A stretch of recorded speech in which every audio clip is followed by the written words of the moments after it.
my college mates, man, like, they're taking the piss. Inaasar na nila ako. But I Totoo. don't understand it. Kasi iba yung concept ko eh. Like sidewalk. I once said it in college and everyone laughed at me. Sidewalk. Because it's a path. So sa akin nun, I struggled to navigate. Kasi nga, OMG. feeling ko na pagbiroan lang sila. Oh, Ako yun pala pala. yung biro. Oh. Alam mo yun na parang, wala, anong ginawa ko? Oo. Na wala naman akong ginagawa. But you are different to them. I always feel like there might be a slight chance na ganun din pa rin sila. As a kid, a younger teenager, I experienced it in a way na I didn't think I would. Because I was like, I thought I was being all friendly to everybody. And they weren't doing the same to me. So it never crossed my mind na, ay mag-ipon ako tapos iuwi ko na lang sarili ko. At the end of the day, kahit nag-rebel ako, in the back of my head, I still owe that to my dad and my stepmom. Na nandito ka. ako. So, I was rebellious, but I was never ungrateful. Hello everyone! Once again, this is Nurse Even and welcome to Shift Mo Na Yan!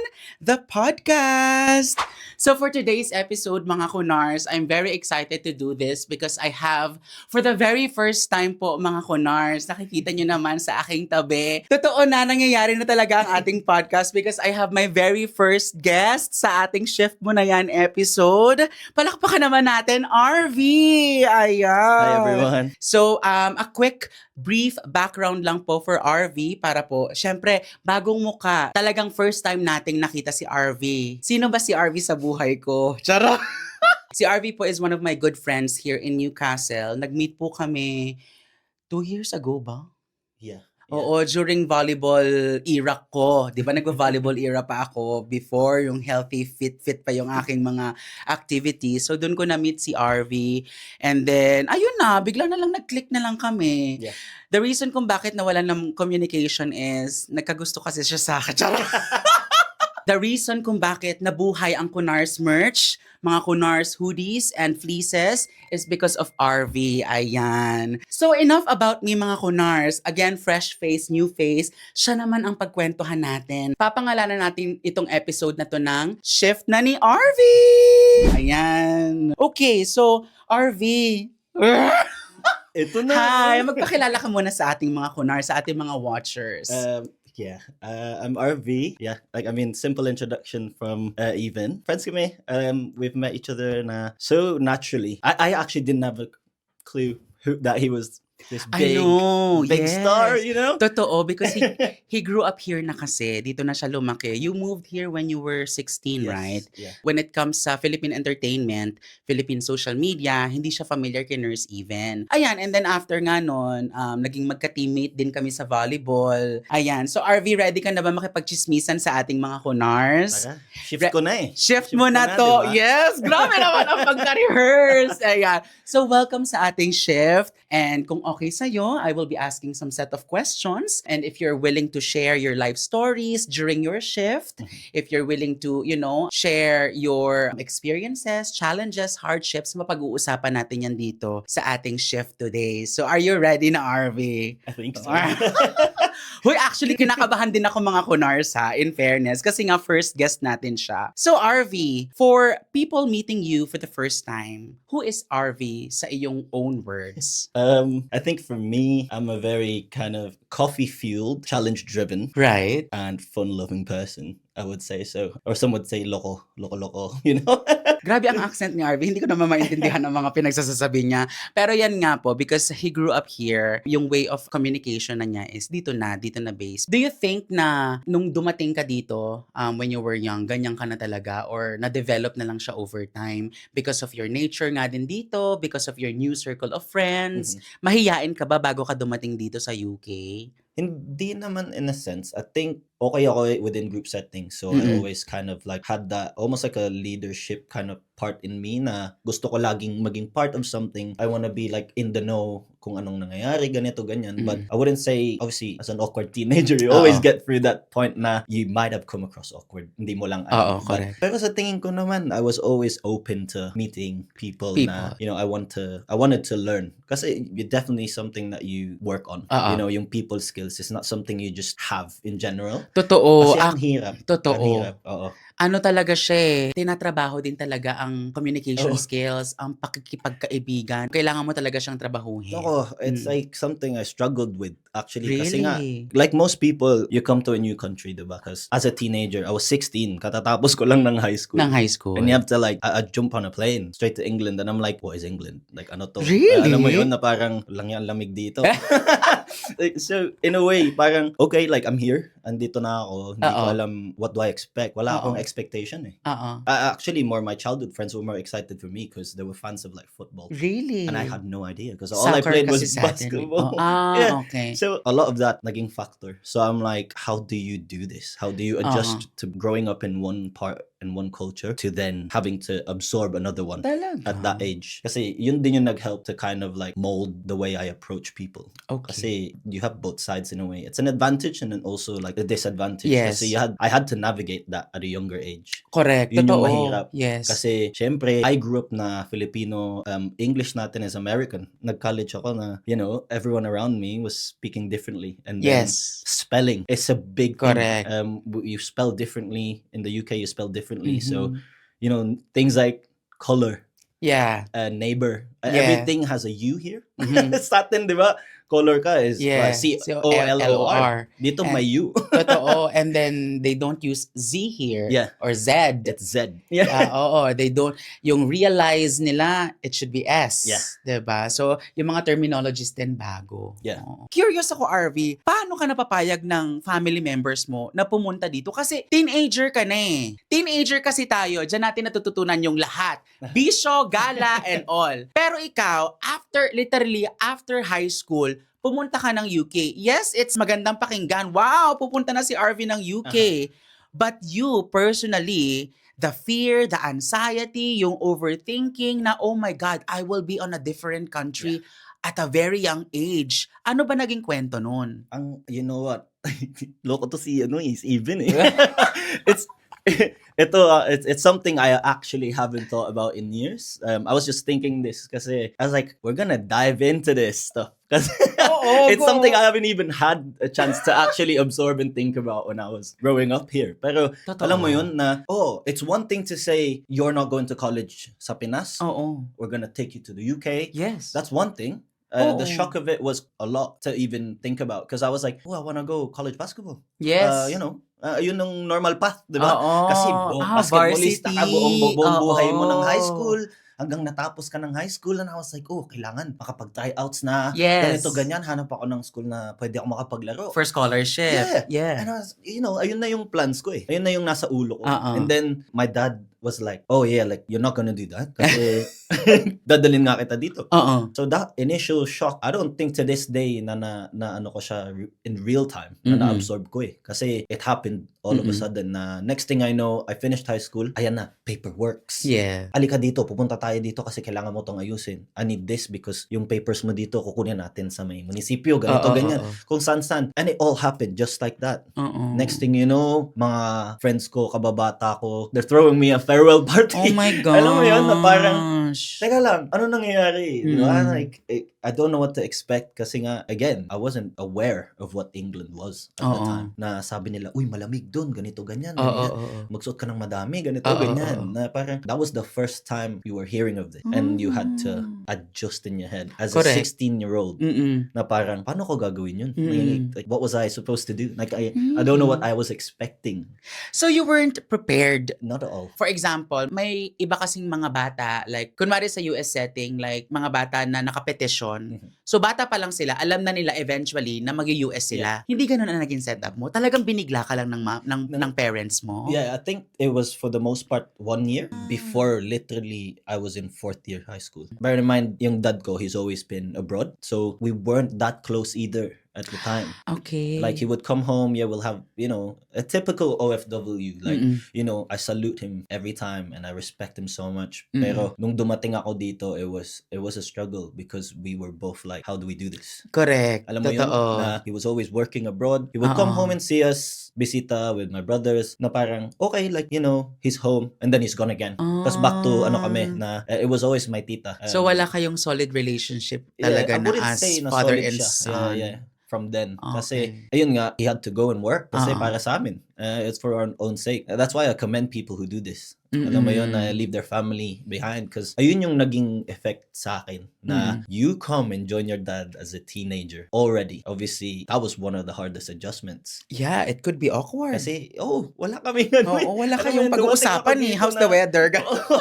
So did you ever feel like disappointed or upset nung binigla ka ng tatay mo na dalhin dito? Because like what you've said, you've planned everything. Hindi lang bilang isang Pilipino, pero bilang isang teenager, Yeah. ganyan talaga parang, oh my God, mag-nurse ako, I will go to varsity, nakaplano na lahat for you. Pero bigla kang, no, that's not gonna happen. Punta ka dito sa UK. So what did you feel nung mga panahon na yun? The fact na hindi natupad yung mga dreams mo, goals mo to be a varsity player, you could be the next, PBA player kung hindi nangyari to, di ba? We will never know. Wala, hindi na ako tumangkad eh. So anong, like when you were on that plane, like nagalit ka ba or nairita ka ba? I don't think it was ever anger. I think it was more like, as a teenager, it was overwhelming. Yun eh. Na parang, yes, you get why this is happening and why your dad's doing it. Mhm. But you don't fully comprehend it kasi bata ka pa rin. Alam mo yun na naiintindihan mo siya in a certain extent. Pero yung, alam mo yun, you don't see the full picture kung bakit nangyayari sa'yo. Kasi to me, all I saw was, yeah, my dad wants me there because anak niya ako eh. Mm-mm. But it was never for me to understand it at the time na it's for the better, like, for my For your future, yeah. na there's better opportunities, a lot of like education's better, like all this stuff, everything that you understand along the way, hindi mo siya mag-grasp nung bata ka eh. Oo. Kasi ganun yung naging pakiramdam ko na parang okay, like finally ma-join ko na yung dad ko. Oo. Yun lang yung perspective ko na wala akong ibang naisip at the time, but there was definitely a lot of overwhelming sadness kasi yun nga, lahat ng barkada mo kinalakihan, kababata, Correct. You know, Iniwan mo na. lahat sila, they're behind you now. Yeah. Alam mo yun? Like, nasa aeroplano ka, on your own. And all I was thinking about was my friends and, Yeah, the totoo. people I left behind. Kasi yun na lang yung naiisip ko eh. Oo. Like, I have no understanding kung ano yung pupuntahan ko. Yes. So, all I could think about was who I left behind. Oo naman. It's Ano- kami nga na mga OFWs na prepared pumunta sa ibang bansa, nahihirapan eh. Ikaw pa kaya yung ibinigay na lang sa'yo, yung decision that is not even your decision, na parang ano pa yung mas mararamdaman mo versus sa nararamdaman namin na prepared pa, 'di ba? So I can really feel where you're coming from. Yeah. Uy, grabe to ah. Totoo, hindi, pero Hindi ko in-expect to, nakakaano kasi, just to echo, yun nga, like, tayong mga OFWs kasi, the fact that we are aware na, okay, kailangan kong mangibang bansa because I want to work abroad. Pero the moment na nasa eroplano na tayo, nandun yung feeling natin ng doubts, homesickness ka agad-agad, siya pa kaya na hindi naman ginusto na mag-abroad or mangibang bansa, and the fact na may decision na siya para sa sarili niyang future, and then bigla na lang nagbago yung decision because sa family situations or setup ng family. So I can really feel yung naging challenges mo nung pagdating mo dito. And nung nakarating ka dito, did you ever feel caught up in between sa different cultures? Oo. Absolutely. Like, Totoo. grabe. Because like, alam mo yun, at that age na nandito ka, so expected sa'yo na you kind of mold into the society na nandito. But then also, na-introduce din ako sa small Filipino community already, which was quite nice kasi I think I would have struggled a lot na to dive into just the British culture. Yeah. From coming from the Philippines straight ahead. But you were always in between. Ganun ng ano eh. It never changed. Totoo. Kasi laging, in a way, blessing na laging nandyan yung community. Kasi from the get-go, may mga family friends na. Obviously, my dad and my stepmom, they have their own little circle of Filipinos that, their batch. Like as normal, really. Sabay-sabay sila pumunta dito. So then I got to meet them. I got to meet their friends, their daughters, sons, whatever. So andun pa rin siya parati. And at the same time, I'm going to college and I have to adjust to the British side na parang I need to try and comprehend this and understand na paano sila mamuhay, how it is, paano yung buhay nila, paano At the very young everything. age, Yeah. no? Yeah, so like alam mo yun, na parang lagi kang in between. And Correct. even to this day, I don't think I was ever away from it. Kasi to my own doing, like, I don't want to shy away from my Filipino side ever. Mhm. And that's one thing I've always kind of like made sure that I always be proud of. Ayoko na, ay, Filipino friends ko lang to. Oo. Ay, British friends ko lang. Yes. I was always bridging that gap. I don't want it to feel like separate lives kasi it's exhausting. Yes. Like, Totoo. nung bata ako, it was always like, paano to? Like, Mhm. how do you navigate it na Filipino lang ba pag may Filipino? Or like, pagsasamahin mo ba to? Ano ba? Paano mo gagawin to? O pag mga kasama mo, British lang kasama mo. Oo. Di ba? Hindi, ang hirap. Kasi syempre, certain things na nangyayari sa buhay mo, like, Mm-mm. yung mga racial jokes na ganyan na you don't know how to anticipate. Yeah. Nung college ako, I was like, they were my college mates, man. Like, they're taking the piss. Inaasar na nila ako. Really? But I don't Totoo? understand it. Kasi iba yung concept ko eh. And you don't really realize that they're taking the piss Yeah. na. Hindi nil- Until it Taking was the like, piss. stop. Alam mo yun, Talaga? na I experienced that stuff. Really? So sa akin nun, I struggled to navigate kasi nga, OMG. feeling ko nakipagbiroan lang sila. Oo, Ako pala yung biro. Oo, ikaw pala ang Ako na ang pala yung topic. biro. Oo. Alam mo yun na parang, wala, anong ginawa ko? Oo. Na wala naman akong ginagawa. But you were different to them. Yun yung Mm-mm. ano eh. Yun lang yung consensus. Wala nang iba. So it's like, there was a factor na parang, ang hirap naman ito. Kasi gusto mong makivibe sa kanila. Oo. Tapos Pero they malalaman see you mo. differently. Oh, 'di ba? So parang, ay, sige, ano na lang siguro, Pilipino lang sa Pilipino. Tapos Briton na lang sa Briton, ganun. Hayaan mo sila. Oo, Parang, correct. it became, to this day, I think, subconsciously, may walls pa din ako when it comes to other people outside the Filipino community. Kasi I always feel like there might be a slight chance na ganun pa rin sila. Oo. Because as a child, as a kid, a younger teenager, I experienced it in a way na I didn't think I would. Because I was like, I thought I was being all friendly to everybody and they weren't doing the same to me. So yun yung naging ano ko na view, which is, again, it's, now I'm thinking about it, I'm like, oh my God. Oo, oh my Alam mo yun na parang, gosh. So, am I right to say that you were bullied when you were... I wouldn't say bullied in a way kasi it would never get to that point na I was feeling like I was ganged upon. But it was like little things like taking the piss out of you. Like, like back then, you know,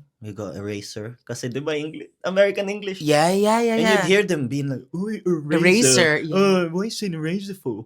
Oh, you want this eraser? And like, you know, the typical stuff. Like, Ano bang eraser dito? rubber. Rubber? You know what I mean?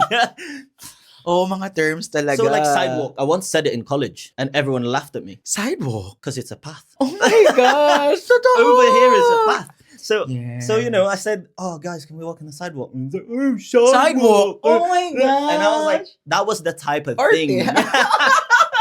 It wasn't bullying necessarily, but you became the target. You became the entertainment more than anything, and that felt a bit like, hang on, like you're taking the piss now, because that's like as someone coming into this country, like I know my English. And it's up to you to correct me if you think I'm wrong. But in a way na I should be learning from it. I guess to them, wala naman silang ibang alam. Bata din sila. Teenager kasi. Yeah. You will not expect them to correct you. So, paano mo na-deal yun? Did you fight back? Or paano mo na-navigate yung ganong klaseng mga circle of friends or, you know, na ginawa kang target? I think sa akin, that's where the more Filipino side came in. Kasi sabay-sabay kami na sa college, around about, obviously I met the same batch na kabatch ko. So sila yung naging leaning kind of like side ko na, okay, like if that's how it's gonna be with the Brits and like the non-Filipino people around me, then I might as well just stick to my people. Because they're there and they'll always be there, and that became my like, you know, stronghold. And we all help each other really kasi yun na nga, napakaliit lang ng community dati, kami lang, so we all know each other hanggang ngayon. Totoo. These are the same people na if I see them, I'd have so much time for them kasi kami yung magkakasama growing up. So parang yun na lang na it almost became this thing na we just adopted like other races into the Filipino community rather than the other way around. Yeah. And trying to force ourselves into theirs. Kung open ka, na vibes ka namin, na you're open-minded, na interesado ka about the culture, na kung ano kami, kung ano ang Filipino. You're very welcome. Yeah, come in. Pero we would never force ourselves to that culture. Kasi kung ganun yung tingin mo sa amin and we're just a joke to you, parang there's no point. Like, we're not gonna waste our energy kasi at the end of the day, kami lang yung masasaktan. As kids, alam mo yun na, yun yung scarier part. Kasi nga, it took me a while to realize na ako na pala yun. Yung Yung correct. nagiging tawanan. Mm-mm. Like, or I'll hear them taking the piss out of my other Filipino friends. Yeah. And then I'll realize na, Oo, Alam mo yun, correct, parang- totoo. So, paano ang naging father and son relationship ninyo niyan? Were you open to your dad about that? I don't think I was nung time na yun. Because like, we already struggled na nag-aaway kami, ganito, ganyan, kasi nga hindi kami magkaintindihan. Oo. And I didn't want to bring that home. Really? So you like manage it by yourself talaga? Pinagdaanan mo lang siya sa... Yeah, ayun yung naging because I Aw. feel like he has a lot on his plate na, alam mo yun, you brought your kids here. Ayoko na siyang i-burden pa na, alam mo yun, sa isip-isip ko kasi 16 ako nun. Parang, Mm-mm. 16 ka na eh, kaya mo na to. Alam mo yun na kahit bata mo pa lang talaga. Oo, Like, inako mo na talaga Oo. yung inaccept mo na talaga na ako na lang, hindi ko na ipapasa tong burden na to Oo. sa bahay. I felt like, sorry dad, kasi Nanonood si Tito? kung Are you manood ka watching? man, naging rebellious din kasi ako. Na Really? Parang, alam mo yon na, syempre, may mga kaibigan na ako, ganito, ganyan, na gusto ko sila laging makasama, na Sa Philippines? yung mga Pilipino dito. Okay. So then, parang naging pasaway ako eh. Kasi we would never discuss those topics nga na wala kaming openness. Parang yun yung energy ko na yun na yung naging outlet na naging pasaway na lang ako. Kasi Oo. alam mo yun, hindi ko naman mapag-usapan. Alam mo yun na parang ako yung pinakamatanda eh. So it still fell on me. So after a year na nandito ako, dumating naman yung brother ko, younger brother ko, sumunod. Kuya pa din ako. Kuya ka pa din. So, yun na lang yung naging paraan ng pagko-cope mo, Oo. ang maging rebelde. a little bit. Hindi naman sobra. Maging rebelde talaga? Sinabi mo kaya? Hindi naman. Hala, ang Mabait sad. ako. Oo, hoy, mabait talaga si RV. Totoo yan. Kamusta ang relationship mo ng father mo ngayon? Okay, we're good. Kasi, yun nga, I feel like na dumaan kami sa ganun. And it needed to be broken down Correct. para ma-build up namin to the way it is now. Kasi nga, parang na-stuck kami sa, limbo. Alam mo yung middle ground na wala ka lagi, nagtatrabaho ka abroad. Ako tinatapos ko yung pag-aaral ko sa Pilipinas. Ang kikita tayo, ganto-ganto lang. Tapos biglang, bang, magkasama na kayo. So, napag-usapan nyo yan? Like, heart to heart to I kayo ng think- papa mo? Siguro, few years ago, nagkaroon kami ng more understanding na pasensya ka na din nung bata ako, hindi ko kasi naiintindihan yung mga ganyang bagay. Ngayon ko lang na-appreciate, na na-realize yung mga pinagdaanan niya. Niya rin. Siyempre, nung bata ka, hindi mo na may isipin yung gano'n. Oo, like what I've said kanina, yung focus natin as teenagers is sarili natin. Sarili nating pangarap. We will never ever understand our parents kung bakit nila ginagawa yun. Pero sa huli, marirealize na lang natin na para sa atin pala, kaya nila ginagawa ito. Pero kudos to you because na-manage mo talaga. Kasi one of the challenges ng mga teenagers dito, actually hindi lang mga teenagers, ng mga foreigners dito, is yung how can they manage or can they deal with that type of behavior ng mga locals. Mahirap talaga. They're always taking the piss. Yung iba, hindi nila actually sinasadya eh. Kasi nga parang they're very sarcastic lang. Yung iba humor nga, na nila kasi. humor na nila yun yeah, eh. And sometimes, it's the way that they make friendship. Yeah. Diba? Eraser. But they actually like you. Yeah. Tulad ng sabi mo. They might have been just being friendly with me in a funny way, in their own humorous way. Pero sa akin, iba ano na yung yun eh. Iba yung dating. Pinipiko na nila ako na eh. Oo. So, ganun talaga kasi sa Pilipinas, gawin mo yun. Asunto ka siguro. Correct, totoo. Diba? Totoo. Totoo. Hampasin kita. Huwag mo akong inaano dyan. Totoo yan. Oo, nasaktan ka na. Correct. Kasi dito, bawal yun eh. Alam mo yun na talagang frowned upon na any physical contact dito. Nako, Diyos ko. No. After nung phase mo na yan, yung adjustments, challenges, and then the rebellious part, kailan mo na-realize na, okay, embrace ko na, dito na talaga ako. Kasi teenager ka, 16. I can imagine yung naiisip mo everyday na I wanna go home, hindi ako para dito. Yung Tapos, homesickness talaga. yes. Tapos, kailan mo na unti-unti na-realize na gigising ka na lang sa umaga that you're actually looking forward na sa araw na to, sa UK. Alam mo, funny enough, it's within the rebellious time. Kasi nagkaroon kami ng malaking conflict na in a way na as in pinalayas ako sa bahay. Totoo? Sorry na, di. Sorry na ta. Love you. Pero yun, during that time, my bestest mate, si James, hanggang ngayon, best friend ko. Tinanggap niya ako, pare, kamusta? We lived together, and then that's when I realized na I need to stand on my own 2 feet. Kasi parents out the picture. Really? Ilan taon ka niyan? I think I just hit 18. Nung nangyari yung dagok 18, na yan. Yeah, 18 in between, like magna 19, ganun. Kasi I had my first job then. Okay. So, nagtatrabaho na ako at the time. Oo. So, I was like, I need to just do this. Kasi nag-rebel ako for like college kasi hindi ko na tinapos because they wanted me to do healthcare as well. Mm-mm. And that's not something I wanted You like, to do. Alam mo yun, it was a big case of that. Yung studies, yung yung sa bahay, how we Totoo. work together as a family na hindi nag-work, ganito, ganyan, until something exploded na it led to that. Yun, dun dumating yung point na, kailangan mo nang umayos, man. Like, you have to stand on your own 2 feet. Mag-provide ka sa sarili mo. Kasi, na-fucked up mo na eh. Malis ka na eh. Nasira mo na. Oo. So yun yung mga 18, 19. Doon ko na-realize na kailangan ko nang mag-scrub up. Magseryoso. Ayusin ko kung ano yung meron sa harap ko. I have to deal with it. Yeah. Kasi yun na lang yung kaya ko eh. I need to just make it work. Alam mo yun na parang ano ka na, adult ka na. Wow, grabe to. Hindi, Ngayon pero ko lang binalikan to. Hoy, thank you for sharing, RV, ha? Kasi para sa mga, ito, i-relate ko lang sa topic natin dito sa episode na to. Kasi baka mamaya, nangyayari to sa mga parents na dinala ang anak dito sa UK, dinala ang anak sa abroad. Kung ikaw, as a magulang, nag-a-adjust ka, ano pa yung bata? 'Di ba? So yun yung kailangan yung ma-prepare at ma-manage ng maayos kung ayaw yung dumating sa punto na magrebelde ang mga bata. Yeah. Kasi you took that away from them eh. Yes, you are doing that para sa future nyong pamilya. Kailangan mong dalhin dito. But you will never know yung feeling ng bata kasi talaga na, oh my gosh, ang alam lang kasi ng bata is future niya, barkada niya. So ikaw, you are prepared na magtrabaho dito. Choice mo to eh. But yung bata kasi hindi naman nila choice. Yeah. For me, advice ko lang to, I don't have kids, wala akong anak. Parang wag mo na lang sigurong sabayan yung bata sa galit. And wag mong, for me ha, ipamukha na, dinala kita dito, ganyan. Because like I said, hindi nila choice. Importante yun. Kasi ako nung edad ko, promise, like, boy ko ngayon, oh. Wow. Love you po. Pero matalas din kasi dila ako. Masagutin. Alam mo yun na parang mabilis din kasi ako eh. Na parang, kasi pag inatake mo ko, kailangan pakiramdam ko may laban ako, di ba? Kasi ako lang dito eh. Correct. So, alam mo yun, na parang magre-retaliate ka talaga. Ayun yung nangyari. Unfortunately. Pero, yeah, like, yun yung nag-lead na to where I am now. Kasi, yeah, I had to do it. Correct. Kinailangan ko eh. Kasi, ako na to. Alam mo yun, parang tumayo ka na, man. Kasi, walang mangyayari sa'yo kung di mo gagawin. Kung lagi ka na lang rebellious. And also, I think, yung pride ko din.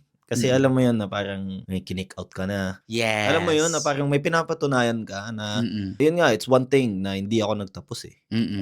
To this day. I mean, sometimes hanggang ngayon, I still look and think, parang may pinapatunayan pa din. Pa rin ikaw. Oo. But, alam mo yun, you always look back at those things na may nangyari nga. But it led you to where you are. Pero, yes. isa yun sa mga bagay na turning point sa akin. Yes. Na kailangan ko ng patunayan na kaya ko. Kahit, na adult ka na, that oo. you have to be responsible. Yeah. And you had to be. Yes, You totoo. really had In to this be. economy.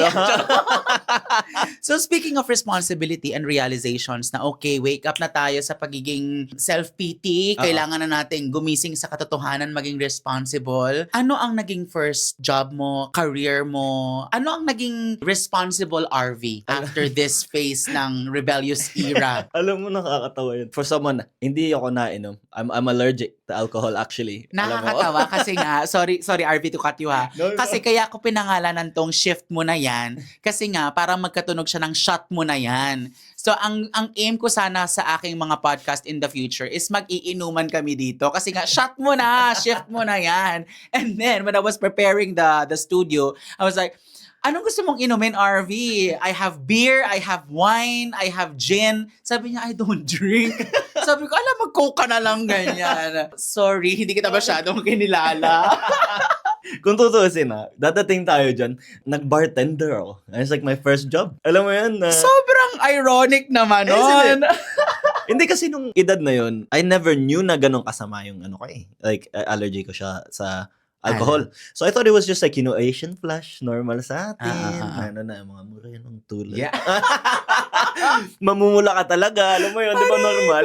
Yes. Pero iba yung akin, talagang nagbablock yung ilong ko, hindi ako makahinga. Alam mo, gano'n. Nagsiswell yung Oo, face mo, gano'n. Ano ka, may hives ka. Hala. Ganyan.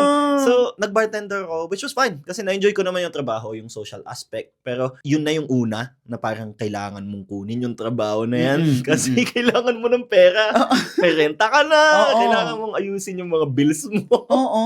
So, yun yung first job ko. And then, parang further down the line, kasi always interested ako sa, sa fashion, sa damit, sapatos, yung mga ganyan. So, nag-aim ako for like retail.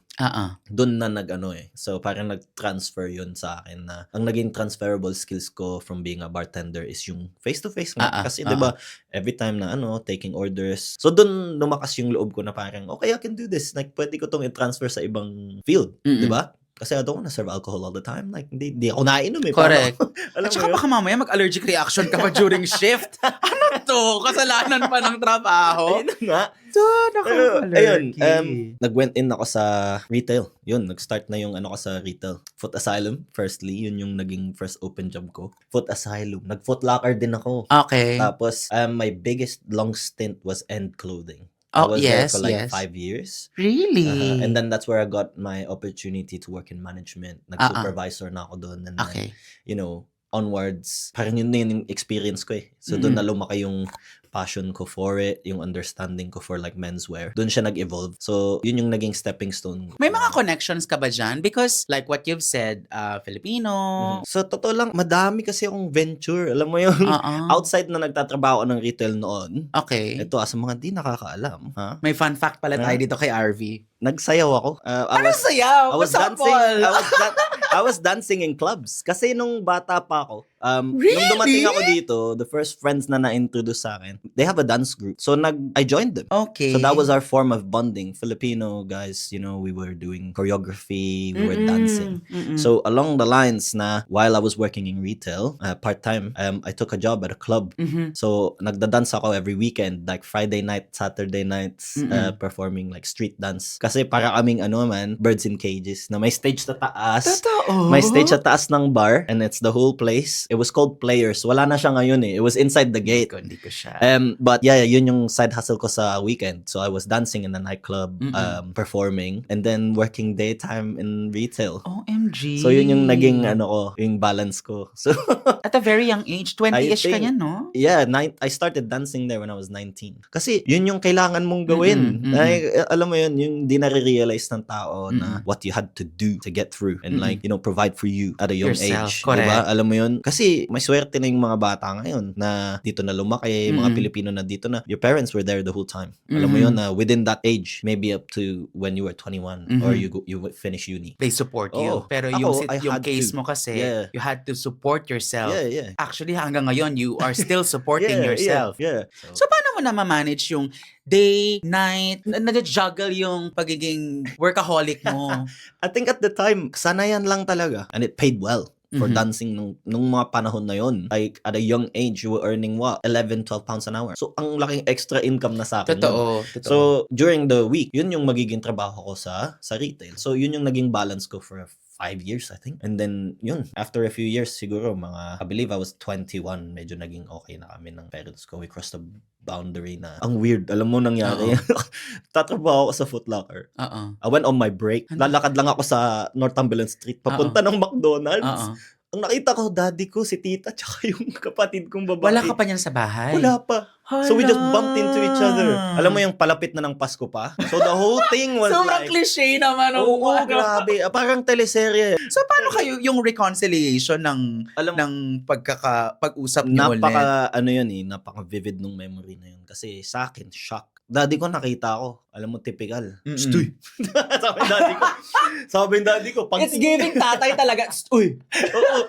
Alam mo yun. Anong tinadrama mo dyan? Pagtingin ko, daddy ko. Tapos alam mo yung realization na si tita, tsaka kapatid ko. Tapos nagkatingin na lang kami ng tita ko. Hinag niya na lang ako. No words were needed. Yeah. Alam mo yun na parang masyado na tayong matagal. Masyadong matagal na to nangyayari. So, she hugged me. I hugged her back. And it felt right kasi na parang, yun na nga, wala ng words eh. Hindi mo na kailangang sabihin. Yun na parang kalimutan na natin. Alam mo yun, na yun yung na parang, okay, ready na. Pwede na siguro ulit. And ever since then, we've been fine. Okay. Pero, yun yung one time na parang character development. Alam mo yun na totoo. pinagdaanan mo yun eh. Yes, na, and it's a character development. Yeah. Kasi ang question ko sa'yo next is, di ba umalis ka sa poder ng family mo, ng tatay mo? Ang question ko kasi nasagot mo na character development nga, inisip mo ba umuwi na lang sa Philippines? Especially nung nakakapag-ipon ka na. Siyempre, nagja-juggles ka na ng mga work, may ipon ka na. So, as yung parang, okay, para mapatunayan ko talaga that I'm proving a point, Yeah. na talagang ako dito, uwi na lang ako sa Pilipinas kasi may pera na ako eh. Alam mo, I don't think it ever crossed my mind. Talaga? Tulad, like, going back to your question na when did you realize na dito ka na? I think that was it. Kasi, alam mo yun, I was seeing the value of money and how to earn it the very first time in my life. To my understanding, yun yung concept ko na ng pera eh. It's the weirdest thing. Kasi, bago ko umalis ng Pilipinas, like, I was never... bata ka pa, wala kang real concept ng pera talaga eh. Until that point na nandito na ako, I had to work for it. I had to understand how much of that is bills, how much of that is yours really. Yes. So it never crossed my mind na ay mag-ipon ako tapos iuwi ko na lang sarili ko. Totoo. At the end of the day, kahit nag-rebel ako, in the back of my head, I still owe that to my dad and my stepmom na nandito ako. ka. Correct. Totoo. So I was rebellious but I was never ungrateful. Ang ganda nun! I was rebellious but I'm never ungrateful. Ang ganda, ang galing. Sobrang grateful pa rin. Totoo yan. Kasi, young age kasi ng bilang teenager, most of the time, ang mga teenagers kasi, dependent pa talaga sila sa mga magulang nila. But you know, sa age mo na, ikaw na nagbabudget ng bayad ng renta, ng bills, sobrang character development talaga. And ang aga mong na-realize yung worth ng pera. Because ako, personally, umalis ako sa poder ng nanay ko at tatay ko, 22, 23 ako. Okay. So, nakadepende pa rin talaga ako. Nag-aambag, yes. Yeah. Pero nabigyan ako ng opportunity and ng luxury ng buhay na magkaroon talaga ng parents. Nung time ko na, mapahingi naman akong 250, pupunta lang ako ng SM, magsisini lang kami. Na-experience ko siya and I'm very blessed for that. Thank you, Mama and Papa. Pero, yung situation mo, ibang-iba tayo ng situation. And he chose to be grateful pa rin. Yeah. Siyempre.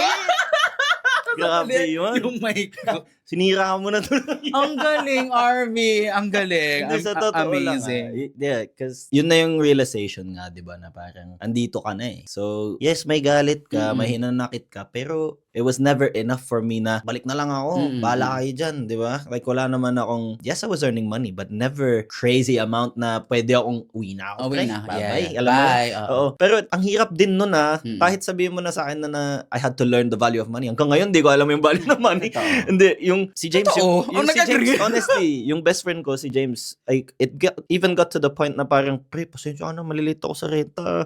Kulang yung sahod ko this month, ganyan, o this week. Alam mo yun yung naging kuya ko. Siya. Na ako yung laging kuya eh. So, for me to have a kuya, na parang, love you, pare. So, parang, dun pa din yung mga factors na to get to where you are. Kasi, you need to know who your real ones are. Kasi, kahit ng mga panahon na yun, nahirap ako, he was there. Na parang, pre, mo, pag sumahod ka na lang ulit, balik ka na lang. Alam mo yan. Okay lang, no pressure. And understanding yung value ng relationships. Kaya siguro, hindi din ako naging ungrateful eh. Kasi yun nga, naiintindihan ko along the way na ay may mga ganong tao pala talaga na maybe yun yung reason kaya dinala ko ng parents ko. Dito. Kasi ganun din yung tingin nila na magastos na dali natin sila, ang dami nating ginastos, dami nating inaisikaso to take them here. Pero worth it yan para sa kanila, alam mo yun na. So, in a way, doon ang galing yung sinabi ko kanina na still grateful kahit may hinanakit ka, may pinagdaanan kayo. Ang galing, Arvy.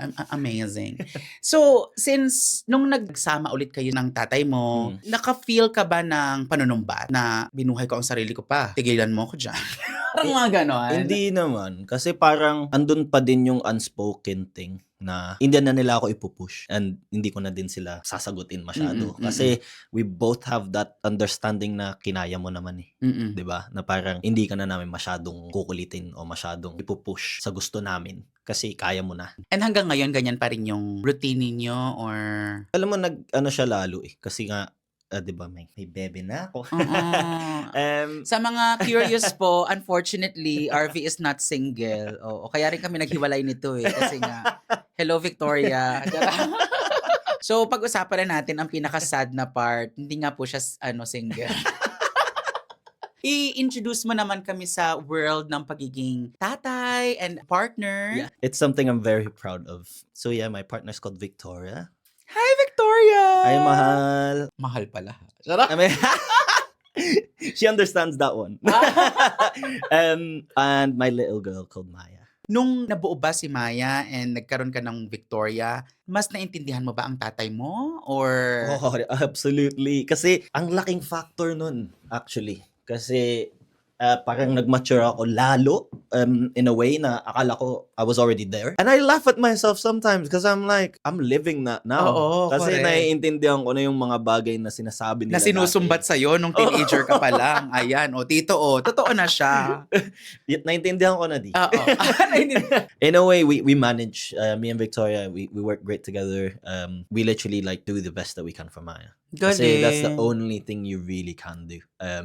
So that's where I fully understood what my dad did and why he did it and why he was doing it at the start. Because like as a kid, you were never like sure. Ba't ano ba yung mga OFW? Bakit laging umaalis? Alam mo yun, may parents ka na wala naman dyan lagi. Ganito, ganyan.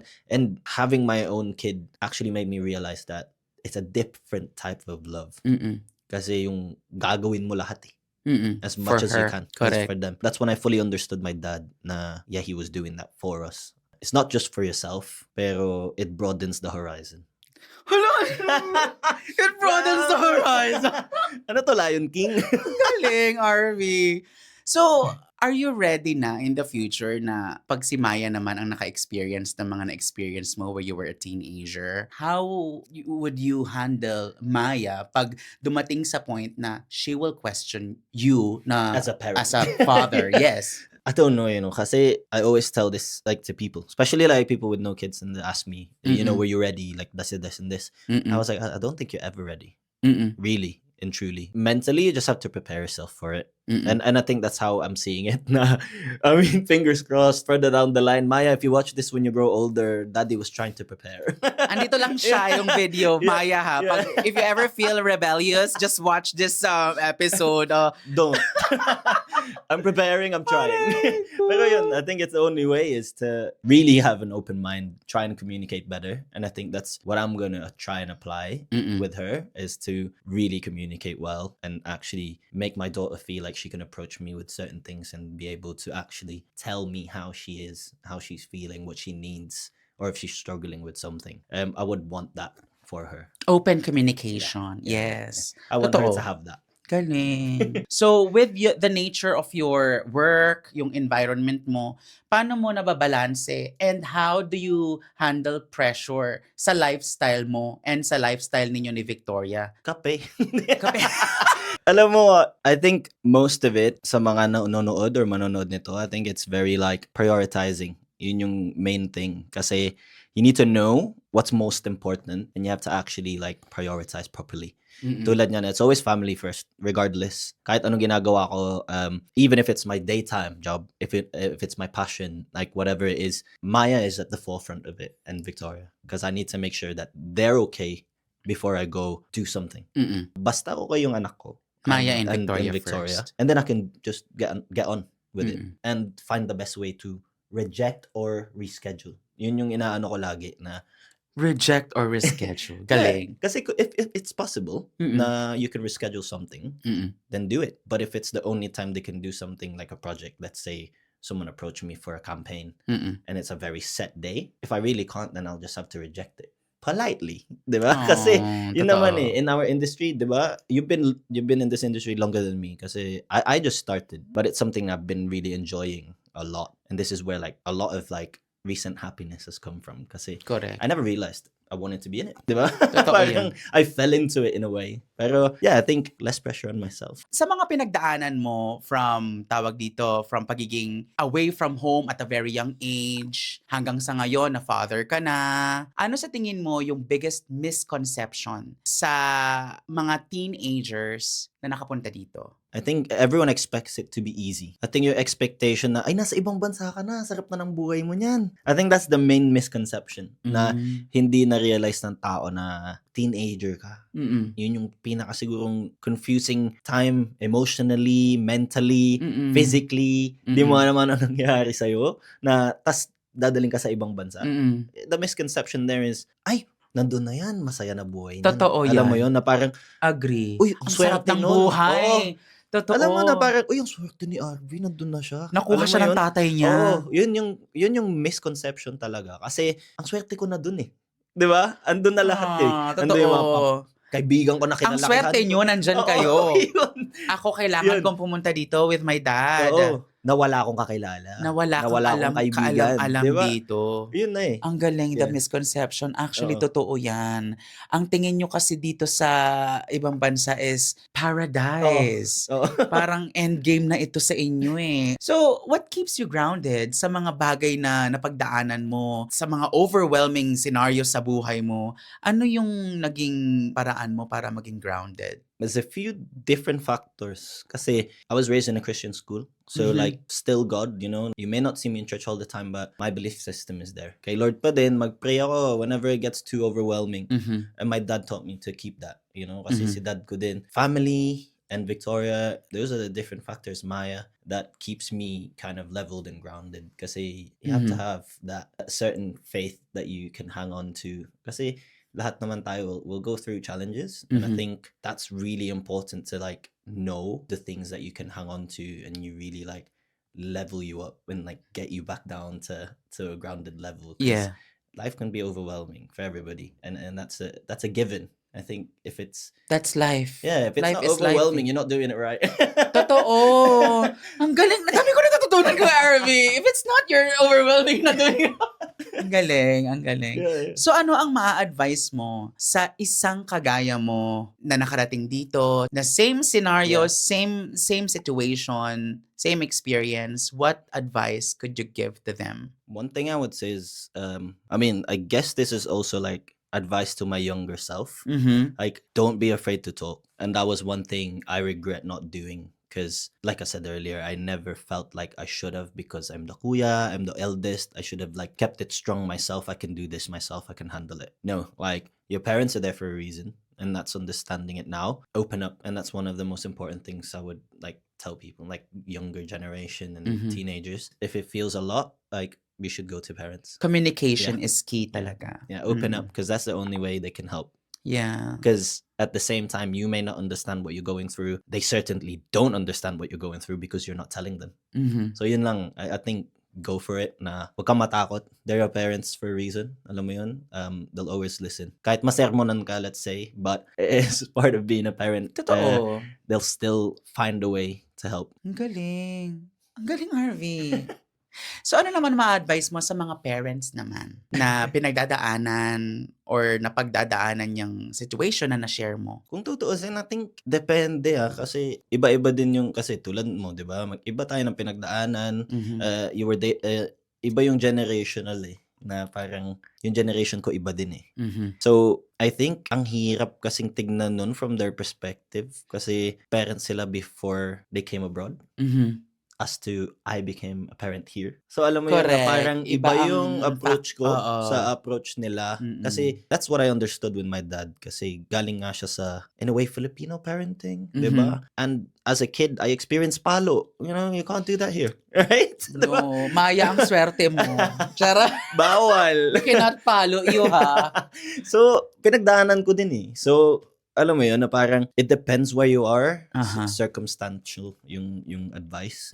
But I think for me, as a parent now, I need to be more understanding. If you are a great communicator, you can go through quite a lot of things with ease.